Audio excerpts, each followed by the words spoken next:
Tak a Martine, vyber si otázku 1 až 3. Opakuj, že se teďka jedná o hudební směr. 3. Dobrá, 3. Co sbírá dle vlastních slov zpěvák Michal David? Za A. Péčka. Za B. PCčka. Za C. Cčka. A za D. CDčka.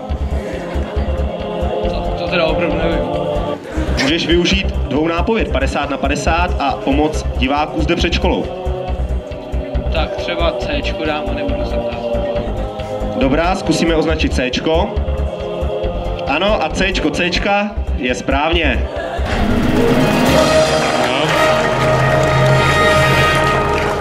A nyní se posuneme do druhého tematického okruhu a ten je gastronomický. 3. otázka. Dobrá, 3. Nejlepší chmel roste za A na poušti Gobi, za B na Žatecku, za C na 7. měsíci Merkura, anebo za D v ulici Jana Palacha číslo popisné 804.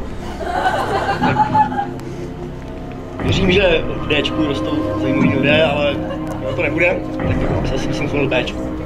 Zvolíme tedy Bčko a je to správná odpověď.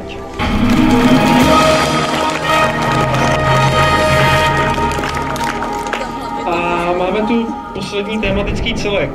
To jsou otázky z oboru informatiky a výpočetní techniky, tedy ty nejtěžší nakonec. První vybírá tuším teď tady Honza, takže Honzo, vyber od 1 do 3. 3. Vyberete existující obchodní název. Za A Intel Athlon 64. Za B Nvidia HD 2400.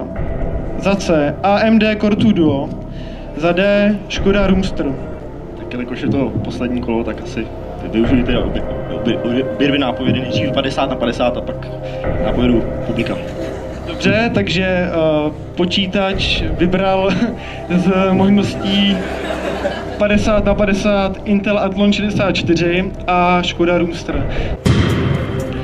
Výborně. Takže kdo z vás si myslí, že existující obchodní název je Intel Athlon 64, ať zvedne ruku teď. A udělá trochu hluku. 2,38%. A kdo si myslí, že je to D, Škoda Roomster? A hluk, prosím. Tak to je většina, přibližně 85,6%. Samozřejmě to nevychází, ale to je tím, že někteří se drželi. Tedy, diváci ti doporučili Škoda Roomster. Přijmeš jejich názor? Abych jim věřil. Dobře, budeme věřit divákům a označíme D Škoda Roomster.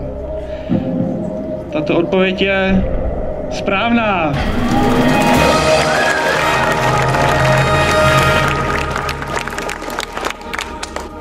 Martine, nemusím ti připomínat, že teď se jedná o hodně. A pokud teď odpovíš špatně, medaili dostane Jan Polášek. Takže tě poprosím o číslo otázky. 2. Nejlepší podání zpěvu operního pěvce má za A reprosoustava Tesla, za B operní pěvec, za C reprosoustava Creative, za D školní rozhlas Gymnázia Turnov. 50/50. Zbyl nám tu tedy operní pěvec a školní rozhlas Gymnázia Turnov. Nejlepší podání zpěvu operního pěvce má. Kdo hlasuje za B pro operního pěvce? Zvedejte ruku teď. Hluk, prosím. A kdo hlasuje pro D pro školní rozhlas? Hluk teď. Tak děkujeme teď divákům.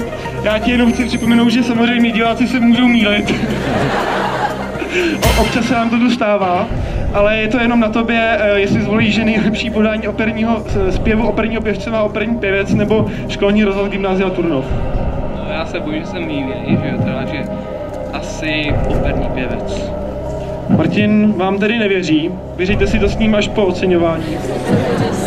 Přestože školní rozhlas je certifikován pod obchodním názvem Dolby Digital True Sound, má nejlepší podání zpěvu operního pěvce. Za B operní pěvec je to správná odpověď!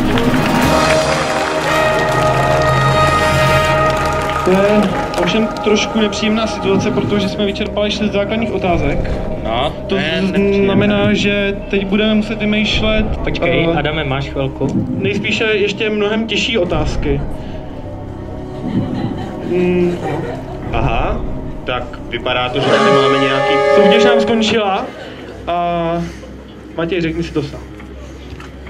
Jak jsme jistě viděli, tak z počátku našeho předávání upadl polštář s medailemi a jedna se odkutálela do mé kapsy, kde jsem ji právě teď našel.